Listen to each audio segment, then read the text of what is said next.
Hello friends, welcome to my mini blog. हम लोग आगरा पहुंच चुके हैं, आगरा टोल पे। और यहाँ पे हम स्टॉपेज लेंगे एक, इसके बाद एक स्टॉपेज है, वहाँ पे हम लोग रुकेंगे।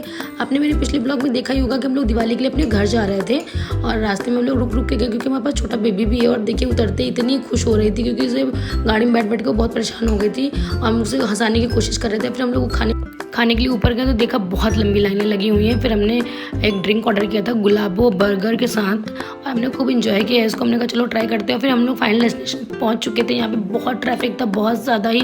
हमें कम से कम 3 किलोमीटर का ट्रैफिक क्रॉस करने के बाद हम फाइनली अपने घर गए थे। पहले हमने सोचा पहले मेरा घर पड़ता है, फिर हमने कहा चलो मम्मी से मिल लेते हैं। फिर फटाफट हम लोग मिल के तुरंत निकल लिए थे। ये अपनी मामी से, नानी से, मामा से, सबसे मिली, सबने इसको खूब प्यार किया। फिर फाइनली हम लोग जल्दी निकल गए। हमने सिर्फ पानी भी नहीं पिया था, हम लोग बस ऐसे ही निकल गए फटाफट क्योंकि हमें घर पहुँचना था। फिर रास्ते में इनकी मौसी का घर पड़ता है पहले, फिर हम इनकी मौसी के घर गए थे मिलने के लिए। उनके घर तो हम अंदर गए नहीं, हम बाहर से निकल आए वहाँ से क्योंकि हमें बहुत लेट हो चुके थे और फाइनली हम लोग निकल लिए थे वहाँ से। फिर उसके बाद में देखिए 1090 चौराहा, यहाँ चटोरी गली भी है, लोग दूर दूर से आते हैं यहाँ पे खाने के लिए। फिर हम लोग ये सब देखते दाखते और इतना शहर इतना सुंदर लग रहा था क्योंकि दिवाली है तो दिवाली पे सजा ही रहता है। चलिए नेक्स्ट ब्लॉग में मिलते हैं, बाय बाय।